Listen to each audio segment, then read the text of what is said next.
আমার কলকাতা নিউজ, কথা হবে সামনাসামনি।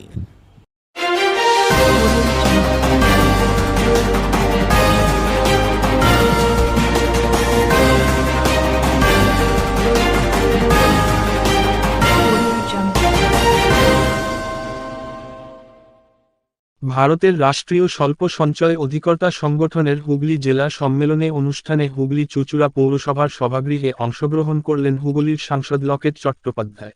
আমাদের এখানে আসার জন্য অনেক ধন্যবাদ। আমাদের এনএসএসআই পক্ষ থেকে নিয়ে বলছি, তার সময় খুব মূল্যবান।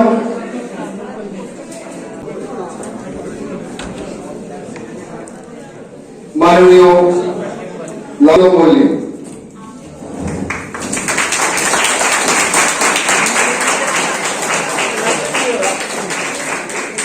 মাননীয় আপনাকে অনেক প্রতিমা মন্ডল কর্ম সমিতির সদস্য উত্তরে দিয়ে বরণ করে নিলেন।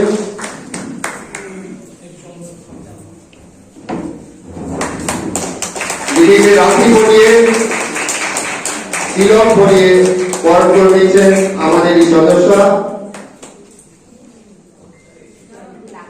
জয়ন্তী লাল সুদূর বদলগঞ্জ থেকে এসছেন।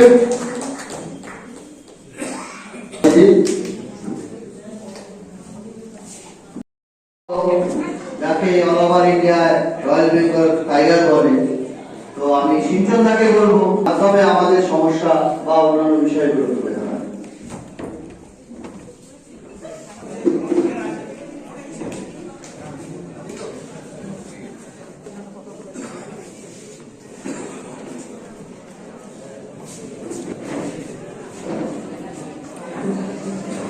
হাততালি না হলে তো আমার গলা দিয়ে আওয়াজ বেরোয়।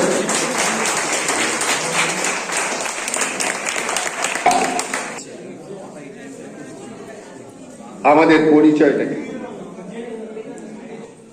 একটা রাষ্ট্রীয় সংগঠন national small savings agents association India, সব জেলাগুলোই পাহাড় থেকে সাগর আমাদের সদস্য কাজ করছে। সংগঠনের তো প্রয়োজনই ছিল ভাবে বাঁচতে পারতাম, সুস্থভাবে কাজ করে জীবিকা নির্বাহ করতে পারতাম। সংগঠনের প্রয়োজন হয়েছে কবে? 2011 সালে সারা ভারতবর্ষের 5 লক্ষ মিনিস্ট্রি থেকে মিনিস্ট্রি অফ কমিউনিকেশন আছেন, যিনি আছেন মন্ত্রী, তার কাছ থেকে তাড়াতাড়ি সম্ভব কি উত্তর উনি দেন আমি সেটা নিশ্চয়ই আপনাদেরকে জানাবো। এবং একজন এখানকার প্রতিনিধি হিসাবে এটা আমার ডিউটির মধ্যে পড়ে আপনাদের সমস্যার সমাধান করা এবং সমাধান করার চেষ্টা করা, সেটা আমার ডিউটির মধ্যে পড়ে। এবং আপনাদেরকে অনেক অনেক ধন্যবাদ জানাই। আপনারা এগিয়ে চলুন, আপনারা মানুষের এত সেবা দিয়ে গেছেন, আপনাদের কখনো খারাপ হতে পারে না। আগামী দিন আপনাদের জীবন যেন উজ্জ্বল থাকে সেটাই ভগবানের কাছে প্রার্থনা করব। এবং আপনারা আপনাদের পরবর্তী ভবিষ্যৎ আপনাদের যেটা আপনাদের বাবারা পারেননি করতে সেভাবেই চলে গেছেন, আপনারাও করছেন সেভাবে চলে গেছে, কিন্তু আপনারা চেষ্টা যে করে গেছেন, আপনাদের চেষ্টা যেন সফল হয় এবং আপনাদের চেষ্টার সফলের যেন আমি একজন সঙ্গী হতে পারি সেটাই বলবো। সবাই ভালো থাকবেন, আমাদের একটু তাড়াতাড়ি বেরিয়ে যেতে হবে। বিশ্বাস করুন, আমি নিশ্চয়ই চাইবো যে আমি আবার আপনাদের কাছে আসি এবং আমাদের কাছে যেন খুব সুসংবাদ নিয়ে আসতে পারি। সূচিটা কি আপনাদের? আজকে হুগলি জেলা কমিটি তৈরি হবে, হুগলি জেলা সম্মেলন, প্রথম সম্মেলন। আমাদের সংগঠন 6 বছরের সংগঠন, এটা সারা ভারতব্যাপী রাষ্ট্রীয় সংগঠন national small savings agents association India. আমরা এই 6 বছরে একটা বিরাট পরিমাণ আমরা কভার করতে পেরেছি। 19টা রাজ্যে আমাদের সংগঠন চলছে। পশ্চিমবাংলাতেও প্রায় সব জেলাই আমাদের সদস্য রয়েছেন। আমরা আজকে হুগলি জেলা কমিটি তৈরি করব এবং আমাদের দুঃখ যন্ত্রণা নিয়ে আমরা কথা বলছি, কথা শুনছি। আজকে মাননীয় এমপি লকেট চ্যাটার্জি এসেছিলেন, তার কাছেও আমরা আমাদের দুঃখের কথা তুলে ধরেছি এবং তাকে মেমোরেন্ডাম দিয়েছি। আমরা আমাদের দাবি সনদ তুলে দিয়েছি। আমরা যতদিন না পর্যন্ত আমাদের এই দাবিগুলো সুরাহা হচ্ছে ততদিন পর্যন্ত আমরা লড়াই করে যাব।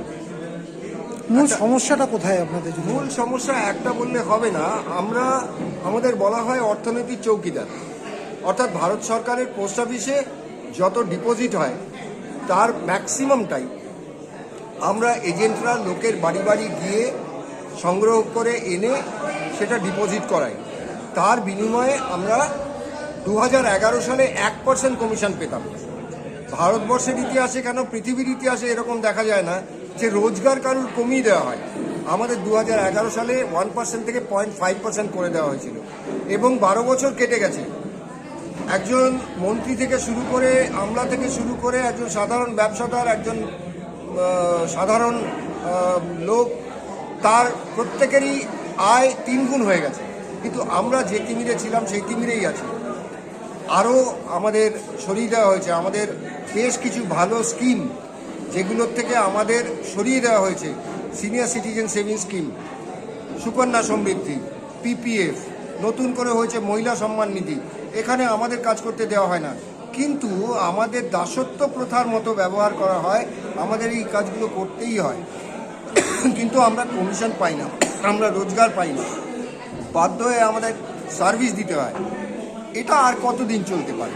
কিভাবে চলবে? আমাদের সংসার আছে, আমাদের বাচ্চারা রয়েছে, আমাদের সুরক্ষা নেই কোনো, না আমাদের কোনো প্রভিডেন্ট ফান্ড আছে, গ্র্যাচুইটি আছে, আমাদের ইন্স্যুরেন্স আছে, আমাদের কিচ্ছু নেই।